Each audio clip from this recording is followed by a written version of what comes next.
Assalamualaikum. My name is Muhammad Nazirul Baharudin. I would like to present about property background for our case study. Our case study is KL Gateway Mall, a commercial building that located at Kampung Kerinci, Kuala Lumpur. The owner of this commercial building is West Capitals Berhad. The building was constructed in 2016 and opened to the public in March 2017. The building has a total of approximately 300,000 square feet and consists of 7 levels and 4 automated parking lots in the basement with over 200 retail stores.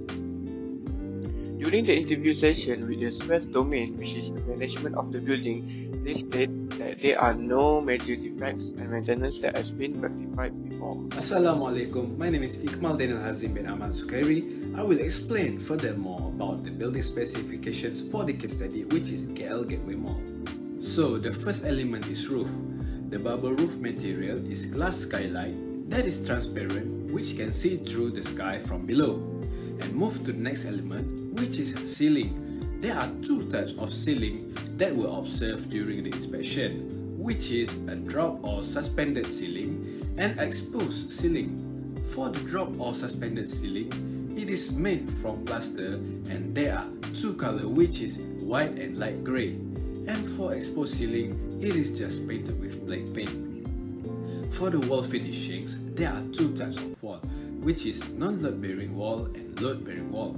Basically, both of these types of walls are made from concrete, but the finishes are various, like ceramic tiles, wood panel, and even cement textured finishes. Next element is column. It is only two types of columns that we observed during the inspection, which is round and rectangular shape of column. For the round column are made from reinforced concrete and the finishes are variety, such like ceramic tiles painted and masonry bricks. For rectangular shaped column are finished with wooden panel and marble tiles. Next element is floor. The floor has three types in this building, which is timber, ceramic tiles, and porcelain tiles. Timber floor is located at the ground level and the material is mahogany. For the ceramic tiles, it has a variety of colors such as off-white, dark brown, grey and white. And lastly, the porcelain tiles are grey and dark brown color. Next element is door. There are a lot of types of doors in this building. First is automated and double glass door, which made from glass. Next, steel door. Steel door is made from steel and the color is black. There are also timber door. The material is oak wood and the color is brown. And lastly, the PVC toilet cubicle door. The color is yellow. For the windows, it has two types, which is double pane storefront window and fixed glass window. Moreover, the sanitary fittings such as hand wash basin is made from ceramic and it is white color. Two-piece water closet made from porcelain and the cover is plastic.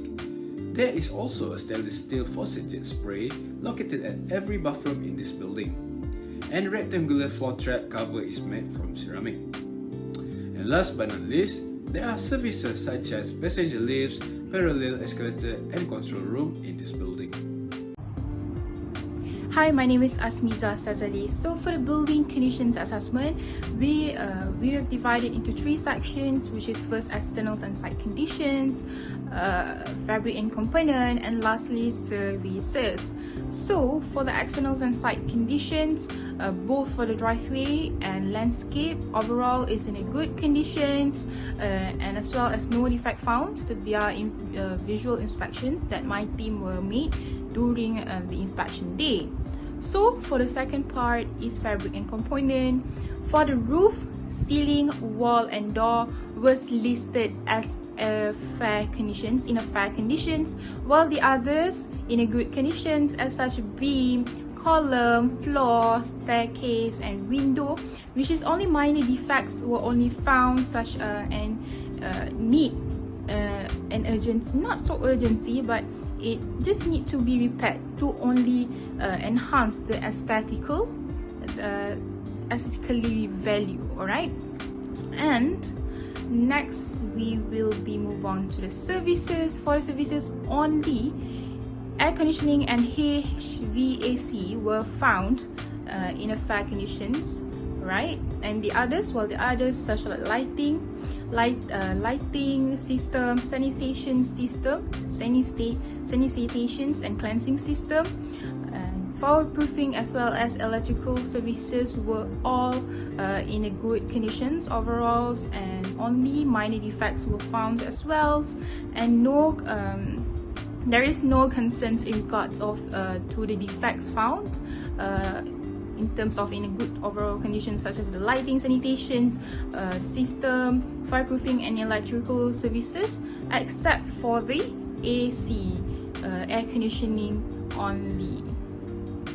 Assalamualaikum, my name is Nur Afrika binti Abdul Aziz, and today I will explain about the major defect that we found at KL Gateway Mall during the inspection.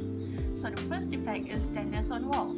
Why we call it as a major? It is because it occurred at the basement level area, which this might happen due to the lead pipe leakage near the wall, and if not be treated, it can cause a heart disease to the building occupants, which can reduce the lung function due to the high exposure level of indoor dampness.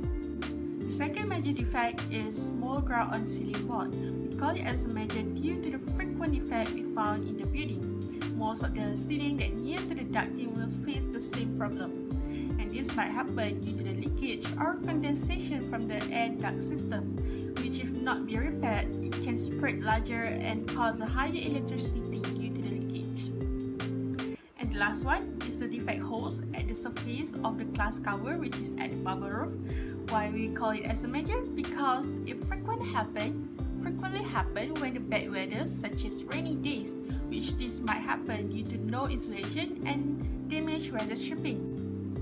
And this could as well be dangerous to the people in the building due to the slippery floor from raindrops. Next, I will continue with the defect analysis. First of all, my name is Nur Hanan Naziha. As you can see, I will present three types of analysis, namely analysis by defect, by element, and by category. Now, let us move on to the first analysis. First is analysis by defect. From the pie chart, we can see that the highest percentage of defects is due to cracks at 70%, followed by stains and holes at 30% and 11% respectively. Cracks are found in both the interior and exterior of the building. Most cracks on the interior occur in the wall finishes, which may be due to poor workmanship, and on the exterior when the building has been exposed to long periods of vibration. Most stains are due to water penetration, which was exposed to humidity for a long time. All defects mostly affect surfaces, which can reduce the aesthetic value of all the elements. Finally, the defects with 2% are those that occur least in the building, such as dampness, discolorations, water ponding, and others, only minor defects, but they must still need attention since they can worsen if no action is taken. Next, for the analysis by element, the highest is defect occur in wall finishes with 26%, followed by floor finishes at 19%. Most defects in wall finishes are due to cracks, and in floor finishes are due to chip and scratch tiles. The least number of defects, only 2%, occur in the floor slab, staircase, plumbing, and built-in furniture elements. Most of the defects occur in the elements are due to lack of maintenance, and it can be repaired with maintenance planning. Finally, the analysis by category. There are 6 categories, which is the highest was from workmanship with 31%. This building can be considered new since it has been in operation for less than 5 years. The defects can be caused by the contractor itself. Example of defects are cracks in the tiles, holes in ceiling, missing skirting boards, etc.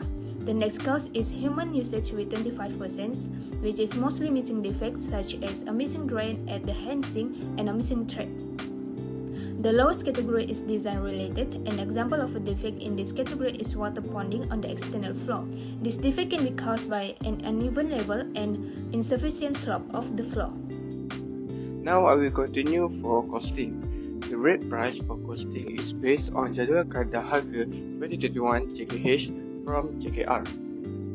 In overall, the total cost for remedial work is RM457.63. For the total costing, we only calculate 6 major defects, including dampness, crack, mold growth, broken pieces, and leaking, which need to be fixed as soon as possible before it becomes worse in the future. For the dampness, the total is RM107.30. Meanwhile, for crack is RM82.58. The price is included in painting work at the affected area. Next, mold growth, with 95 ringgit 50 cents. Moreover, broken pieces, there are two defects regarding broken pieces, which is broken door lock and broken wall plaster. The sum up for these two defects is Rm 132 ringgit and 62 cents. Lastly, leaking conducting of HVAC added 42 ringgit and 63 cents in overall costing. The detail for this costing will be included in our reports.